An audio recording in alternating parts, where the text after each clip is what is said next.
Bonjour Alexandre, donc, merci beaucoup d'être là. On te connaît pour Tudigo, on te connaît aussi sur BFM pour ceux qui sont passionnés d'économie et d'investissement.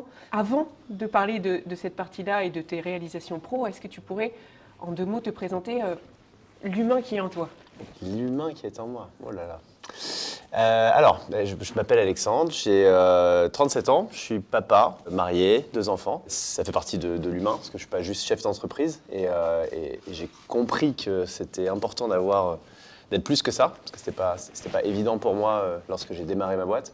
Je ne vais pas dire que j'ai toujours voulu être entrepreneur, mais ça fait très longtemps. Je l'ai compris quand j'avais entre 10 et 15 ans. J'oscillais entre, je vais être président, c'était astronaute, président, et puis ça a été entrepreneur ensuite. La raison pour laquelle je me suis arrêté sur entrepreneur et pas président, c'est que je venais pas du bon milieu et j'avais pas les bonnes relations et le temps de la politique, le temps long de la politique, ne matchait pas avec ma personnalité et je voyais mal mes chances de succès du fait de mon origine, même s'il y a des contre-exemples comme Nicolas Sarkozy, je pense, qui a montré aussi pareil, la capacité à changer de classe. Entrepreneur, pour moi, c'était la possibilité, donc, comme un astronaute ou comme un président, de potentiellement pouvoir avoir un impact fort sur les choses, de pouvoir faire quelque chose d'exceptionnel, mais en étant maître finalement de son destin. Puis alors initialement c'était ça mon idée, c'est avec l'argent que j'en tirerais, pouvoir du coup ensuite avoir une action sur le monde. Ce qui finalement, chemin faisant, comme mon besoin et mon envie, ma motivation initiale n'était pas juste de devenir riche, il s'est avéré que j'ai peut-être involontairement, enfin en tout cas sans trop le savoir, monté une entreprise qui implicitement en fait avait l'impact que je voulais avoir sur les choses et qui, dont le principe même est de permettre et d'investir dans des gens qui eux-mêmes ont des projets, qui eux veulent changer aussi le monde, être maîtres de leur destin. Et voilà. Donc finalement, j'ai créé une entreprise qui permet de redonner de l'égalité des chances dans l'entrepreneuriat en permettant, grâce à un principe démocratique d'investissement, d'attribuer des fonds à ceux qui le méritent. Voilà. Et donc Tudigo, pour ceux qui ne connaissent pas, c'est une plateforme qui permet à tous d'investir dans des startups, des PME qui ont été sélectionnées malgré tout, qui ont été sélectionnées, qui ont été travaillées, dont les conditions d'investissement ont été négociées, mais qui sont tout secteur, toute géographie, tout stade de développement. Et avec, je pense, que des critères d'investissement qui ne sont pas les mêmes que le monde traditionnel du financement et de l'investissement, de ce qu'on appelle le private equity, qui finalement, entre acteurs, restent des acteurs assez homogènes et dans lesquels on constate, quand on fait des études, que les gens qui sont financés viennent majoritairement des mêmes écoles, des mêmes quartiers, ont la même couleur de peau et sont à 96% des hommes. On a 4% d'équipes féminines si on prend les Serie A et les équipes mixtes, c'était à peine 14%, le reste c'est des équipes masculines. Je vous donne l'exemple uniquement sur le homme-femme parce qu'en France, je vais dire presque malheureusement, on n'est pas autorisé à prendre, lorsqu'on fait des dossiers bancaires, lorsqu'on ouvre des comptes et autres, l'origine ethnique, parce que ça donnerait aussi des statistiques. Mais bon, c'est quelque chose qui en fait est très dommageable, parce que ça met pas en évidence et en lumière un fait réel qui est qu'il y a une discrimination, tout comme on l'a dans le monde du travail, on l'a également dans le monde du financement. La réalité, c'est que finalement, quand on connaît les bonnes personnes, quand on vient du bon milieu, quand on a les bonnes étiquettes, c'est toujours plus facile d'obtenir un prêt bancaire. C'est toujours plus facile également d'obtenir une levée de fonds auprès d'un fonds d'investissement classique qui le fait pas exprès, mais en fait a des biais naturels cognitifs. Il reconnaît quelqu'un qui a réussi et donc naturellement, en fait, on associe un CV, on associe faciès. Ton besoin de justice. Pardon de t'avoir interrompu, mais parce que ça fait le lien avec ce que tu disais, c'est-à-dire que tu n'es pas né avec tous ces contacts-là. Qu'est-ce qui fait, au moment où tu te dis je vais être entrepreneur, et entre le jour où aujourd'hui tu l'es, et en plus à la tête d'une entreprise qui aujourd'hui est en capacité d'en aider d'autres, qu'est-ce qui t'a permis de garder ce focus, cette envie? Parce que la motivation, ça ne dure pas. La motivation, c'est une hormone. Qu'est-ce qui t'a permis de garder cette persévérance? Tu me demandais si il fallait faire la différence, différencier l'obstination et la persévérance. Et la persévérance. La frontière, elle est très menue. Hein. Et parfois, tu ne sais pas si tu es dans l'obstination ou la persévérance. Il y a ceux qui se posent la question, justement, et il y a ceux qui ne se la posent jamais. C'est peut-être ceux-là, les obstinés. Pour être persévérant, il faut être un peu obstiné. Le Tudigo d'aujourd'hui, La réussite Tudigo, ça n'a pas été le cas tout le temps, quoi. Ça a été 8 ans où c'était plutôt en réalité un échec et plus une obstination que de la persévérance. La seule raison pour laquelle j'ai persévéré, c'est les signaux. En entrepreneuriat, lorsqu'on lance une boîte, quand on est employé, si on lance un projet, qu'on lance un produit, ce qu'il va falloir chercher pour savoir si finalement ça marche, c'est une preuve de traction. La preuve de traction, c'est est-ce que mon produit, le service que je souhaite vendre, est-ce qu'il intéresse des gens et il en intéresse suffisamment qui sont prêts à payer ce service. Ce qui traduit quoi? C'est qu'il y a un besoin derrière le produit, le service que je propose, et que ce produit et ce service que je propose, il répond suffisamment pour convaincre pas une personne, mais 2, puis 3, et peut-être même des gens qui se recommandent entre eux, et puis que ça grandisse et ça s'accélère. Le problème, c'est que même s'il y a un besoin, et même si la solution est une bonne réponse en théorie à ce besoin, il y a comment on l'exécute. Et c'est ça qui va faire la différence entre une entreprise qui réussit et une entreprise qui ne réussit pas. Pour trouver la bonne façon d'exécuter ce produit, ce service, de telle sorte qu'on n'ait pas juste un client et puis ensuite, pouf, ça retombe, mais ce qu'on appelle cette traction, donc ça fait comme ça et puis ça s'accélère, ça peut prendre du temps. Ça peut prendre du temps parce qu'en fait, c'est énormément d'essais, énormément de ratés. Edison, il n'a pas inventé l'ampoule, il en a inventé 1000 qui ne marchaient pas. C'est un peu ça. Et donc, il y a une intuition, évidemment, cette intuition, et il y a une intuition très très forte. Il faut avoir aussi une certaine passion, quelque chose qui va plus loin que juste l'envie de réussir. Parce que l'envie de réussir, quand on ne réussit pas, qu'on est 99% du temps dans l'échec, plutôt que ce qu'on pensait être cette réussite, elle s'épuise, elle s'essouffle. Pour tenir, souvent ceux qui vont tenir, c'est ceux qui ont face à énormément d'adversité, des Elon Musk par exemple. C'est parce qu'en fait, ils sont convaincus à l'intérieur que l'idée qu'ils sont en train de porter a une utilité qui va au-delà de servir juste l'intérêt de l'enrichissement personnel, C'est le truc plus grand que soi. C'est le truc plus grand que soi. Après, je ne dis pas que tout le monde doit se lancer là-dedans, sinon on est tous en train de résoudre un problème majeur et puis il n'y a plus personne pour les besoins du quotidien. Mais justement, de l'autre côté, aujourd'hui, quand tu regardes les entrepreneurs et finalement, avec Tudigo, vous faites une sélection au départ. Avant de proposer aux investisseurs, vous avez choisi les entreprises en lesquelles vous croyez. Est-ce que c'est ton rôle de dire il est dans l'obstination, il est dans la persévérance? Qu'est-ce qui vous permet, vous, de vous dire on va y croire avec lui ou pas trop? On n'est pas une association, on n'est pas une fondation, on n'est pas des philanthropes. On veut aider les gens, oui. Maintenant, on a ceux qu'on aide aussi et qui sont officiellement nos clients, c'est notre communauté d'investisseurs. Et ces investisseurs-là, chez nous, ils sont extrêmement larges. On a 75 000 personnes sur la plateforme. On a fait investir 20 000 personnes l'année dernière. C'est des particuliers qui démarrent dans l'investissement, pour certains. J'en fais partie, d'ailleurs. T'en fais partie. Des chefs d'entreprise qui ont vendu leur boîte et qui ont énormément d'argent et qui, eux, ont l'habitude d'investir. Il y a de tout. Il y a ceux qui mettent sur Tudigo 2 000 €. Et puis, il y a ceux qui mettent 1 million d'euros par an. C'est pas moi. En fait, c'est assez intéressant, mais on a de tout. Le panier moyen d'investissement habituel sur Tudigo, il est autour de 4 500. Dans l'année, autour de 9 000 €. Donc, en gros, en moyenne, 2 investissements. La semaine dernière, le panier moyen d'investissement, il était de 45 000 €. Donc, c'est très, très, très large. Tout le monde peut investir sur Tudigo et c'est ça qu'on fait. Ça nous amène une responsabilité. Quand on fait investir que des gens très riches, à la limite, ils prennent leurs risques et puis s'ils perdent cet argent, c'est pas grave. On a aussi des gens qui, en revanche, font leurs premiers investissements et pour qui c'est cette part, les 1 000 € même si c'est 1 000 €, ça représente une part substantielle de leurs économies.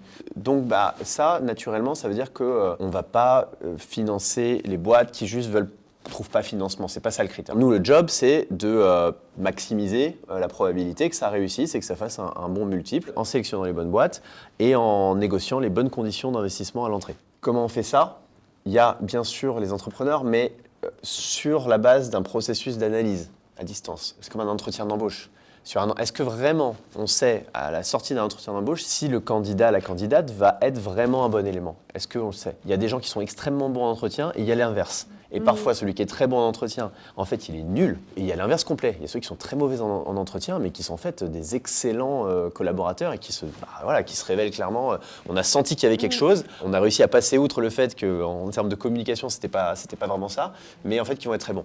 Je peux te partager, je t'interromps sur un sujet, mais à une autre époque, j'étais dans la finance et je me rappelle d'une femme qui était investisseuse. Elle, son métier, c'était business angel, elle investissait. Et elle m'avait dit... Moi, je regarde l'entrepreneur et je compte les cicatrices qu'il a sur le visage, c'est-à-dire les boîtes qu'il a plantées avant et les échecs qu'il a eus. S'il n'y en a pas, j'y vais pas parce que je pars du principe que ça sera avec mon argent. J'avais trouvé que c'était très intéressant dans la logique très américaine. Plante-toi et plante-toi vite. Parce que quand tu te plantes, t'apprends. Quand tu te plantes, tu te pousses. J'aime bien cette métaphore aussi. Est-ce que c'est quelque chose que tu partages aussi dans... Je pense qu'il n'y a pas en entrepreneuriat, c'est très très rare de réussir du premier coup. Pour autant, la vision de cette business angel, c'est encore un biais. Ouais. C'est un autre biais.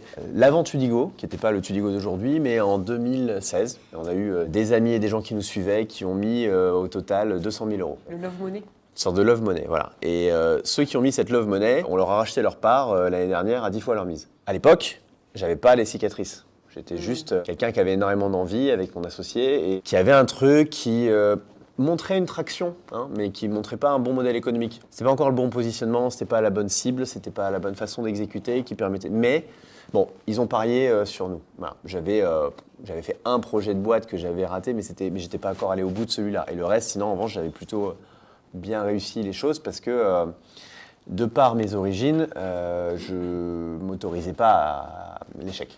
Je me suis jamais donné le droit d'échouer. L'échec, c'est quand on a abandonné. Le Tudigo d'aujourd'hui, c'est la 8e version de Tudigo. J'ai planté 7 Tudigo, j'ai juste jamais fermé. Je suis reparti avec l'ajustement qui me semblait manquer juste sur l'avant pour pouvoir petit à petit trouver la bonne formule, quoi. Pour moi, la chance, c'est quand le travail rencontre l'opportunité. Et c'est parce que tu es investi dans des réseaux, parce que tu vas montrer ton projet et parce que la chance, elle n'arrive jamais dans ton salon. Elle vient toujours de quelqu'un d'autre. Donc c'est comment je me mets en position de recevoir la rencontre qui va m'amener l'opportunité avec. Donc il y avait quelques amis qu'on s'est fait et qui, justement, dans le tas, ont dit moi je crois en vous, moi je crois en votre projet, j'ai envie d'investir, aidez-vous, voilà. Et qui nous ont donné 5 000, 10 000, voilà, ces choses comme ça. Mais donc sur 200 000 euros, j'avais 25 personnes. Au final, c'est comment le focus me dit je sais où je veux aller, simplement le chemin que j'avais pris n'était peut-être pas le plus opportun et comment je réajuste dans ce que j'ai appris pour en trouver un autre. La grosse différence entre l'entrepreneur qui échoue et qui continue d'échouer et l'entrepreneur qui échoue et qui, grâce à ça, réussit, c'est la capacité d'apprentissage qu'il y a derrière et c'est sa persévérance. Parce qu'il y en a qui échouent et puis ils échouent et puis ils échouent, mais à chaque fois qu'ils échouent, ils partent sur complètement autre chose. Au lieu de comprendre que l'échec, c'est pas forcément juste produit le service, c'est peut-être la façon dont il est positionné. Parfois, c'est juste un positionnement commercial, marketing, une stratégie.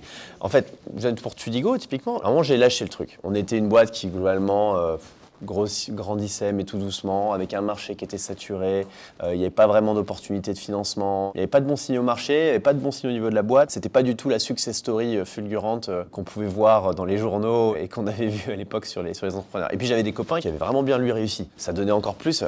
Tu dis, vraiment, mais non, mais c'est... Le stress de la comparaison. Et ouais, voilà, il faut que je change de projet parce que en fait, je vais jamais réussir à être au niveau de Julien si je garde ce projet. Du coup, je suis parti aux États-Unis. C'était plus ou moins un aveu d'échec parce que, en allant aussi loin, en étant à 9 heures de décalage horaire, etc., je ne donnais pas toutes les chances à l'entreprise de réussir. Du coup, je me suis mis à bosser pour Tudigo à distance. Puis comme j'avais 13h, 19h de libre, je suis allé bosser pour une start-up d'immobilier. Et en fait, j'ai découvert là-bas les méthodes commerciales américaines et j'ai découvert là-bas la culture du travail à l'américaine, des jeunes qui avaient la vingtaine et qui, clairement, s'ils avaient été dans mon entreprise à Paris, c'est sûr qu'on aurait tout dépoté. Et puis en fait, j'ai appliqué les méthodes de vente que j'avais vues là-bas. Je les ai testées, du coup, entre 5 et 13 heures du matin, avant d'aller bosser chez eux l'après-midi. Je les ai testées sur la France. Et là, on est passé de une levée de fonds dans l'année pour la partie investissement à j'en ai signé. Et on me disait, mes commerciaux disaient, il n'y a pas de marché, on est trop cher, on est ceci, on est cela. Enfin, il y avait 1000 excuses. Du coup, ils signaient un dossier sur une année. J'en ai signé 4 dans le mois. Il y avait un truc en termes de culture et de façon de travailler qui était d'être drivé par la performance, déjà, et les résultats. Et d'avoir des gens qui sont là dans l'action et qui ne se satisfont pas d'un travail sur la base de ces résultats, qui sont OK pour eux. J'ai bossé de telle heure à telle heure, OK. S'ils sont contents avec ça, c'est pas pour en tout cas une boîte telle que la mienne, c'est pas les bonnes personnes. Parce que on est des bâtisseurs. On est une entreprise qui double de taille tous les ans, qui vient défricher des choses des secteurs et vient amener quelque chose qui n'existait pas, qui est dans la conquête. On accomplit. On ne peut pas se satisfaire de ne pas avoir atteint un objectif, en tout cas de ne pas avoir un objectif qui est bien clair, être focalisé là-dessus et se dire que si on n'a pas atteint X% de l'objectif, voilà, c'est OK. Donc ça, il faut avoir des gens qui déjà sont dans ce mindset-là pour une entreprise comme la mienne. Et ça, c'est ce que j'ai pu voir là-bas, c'est que c'était cette culture anglo-saxonne avec des vendeurs à l'anglo-saxonne qui en plus n'avaient pas de salaire fixe. Donc de toute façon, s'ils n'avaient pas les résultats, ils ne mangeaient pas à la fin du mois. Peu importe son âge, en fait, celui qui avait vraiment faim, qui était prêt à y aller, qui était rigoureux, qui faisait le travail, s'il réussissait, en tout cas, il pouvait réussir et beaucoup plus vite que le commun des mortels. J'ai découvert donc un esprit un peu compétiteur là-dedans, mais qui était de la bonne compétition parce qu'en fait, il y avait une super ambiance. Et, voilà. Et puis, j'ai découvert la vente consultative, mais façon Jordan Belfort. Ils avaient un bouquin qui était The Way of the Wolf. Alors, c'est pas le plus éthique, hein, mais c'est de très bonne base de vente parce qu'en fait, ça apprend tout simplement à juste écouter, poser les bonnes questions, pas tourner autour du pot et parler de la pluie et du beau temps, mais être bien focalisé sur le problème, en faire ressortir derrière la bonne solution et ensuite closer. Un bon vendeur, il est bon parce qu'il est drivé par un objectif. Il a une routine d'un sportif de haut niveau, il s'entraîne, il a un agenda qui est extrêmement rigoureux, il a cet objectif à atteindre. C'est son grand why. Il est toujours en train de... Son grand why, c'est d'être le meilleur non, mais ils ont toujours en toute une motivation. Un de mes meilleurs commerciaux, un conseiller, quand il est arrivé, il m'a dit moi je le fais parce que je veux m'acheter un immeuble et puis je veux pouvoir en fait investir en immobilier grâce à ça pour ensuite subvenir aux besoins de sa famille. Il a identifié pour l'instant un why qui est matériel, mais matériel, mais c'est pour sa famille, c'est pour subvenir ensuite aux besoins de sa famille en cas de pépin, etc. Donc il a un truc qui le dépasse. Il a un objectif. Il a un vrai objectif à titre personnel. Et ça, c'est ce que tu nous as appris aussi, c'est qu'en fait il faut pouvoir aligner l'objectif personnel et le professionnel. En fait, on n'est pas deux personnes. Et on sera bien meilleur dans les deux si justement on arrive à être aligné dans les deux. Et donc j'ai repris le bout par l'angle commercial, à la fois pour aller sourcer les bons projets et de l'autre côté pour proposer ces projets aux investisseurs. Et en enclenchant ce changement de culture, ce changement de façon de travailler, on est passé d'une boîte qui en 2020 faisait 6 millions d'euros d'investissement et donc 800 000 euros de chiffre d'affaires et on avait perdu 600 000 à une boîte qui l'année suivante a fait 14 millions d'euros d'investissement, 2 millions de chiffre d'affaires rentable. L'année suivante, on a fait 40 millions d'investissement et a sorti 1 million de résultats. Et puis l'année d'après, on a fait 65. On a enclenché d'un coup une croissance, mais il manquait ce 8e ajustement à faire. Ce qui est puissant, c'est que ça illustre ce pouvoir du focus, que là où je porte ma concentration et mon attention, l'énergie va jaillir. Et elle va jaillir généralement de manière après exponentielle.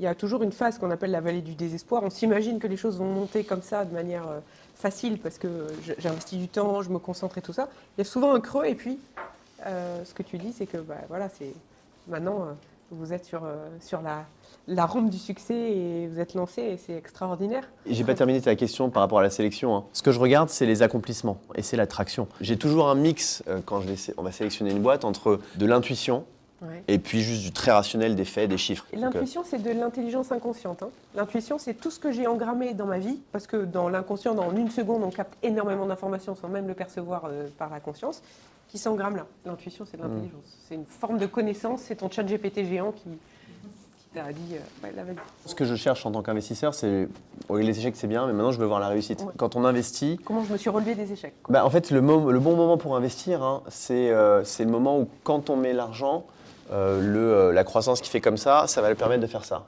On n'investit pas pour un truc qui est comme ça, juste pour pas qu'il ferme. Et typiquement, ceux qui nous ont aidés au début, en fait, ils ont vraiment jeté une pièce en l'air. C'est possible, mais dans mon rôle aujourd'hui, avec l'audience que j'ai et la sécurisation que je dois apporter sur les investissements, non, je dois essayer de maximiser. Pour maximiser les probabilités de succès, il me faut des preuves tangibles que là, on est sur la bonne courbe. Je vous donne l'exemple, si justement quelqu'un est dans le e-commerce et veut investir, il me dit « on veut investir en marketing ». Je fais « ok, tu as déjà investi en marketing ?» Non ? Alors, non.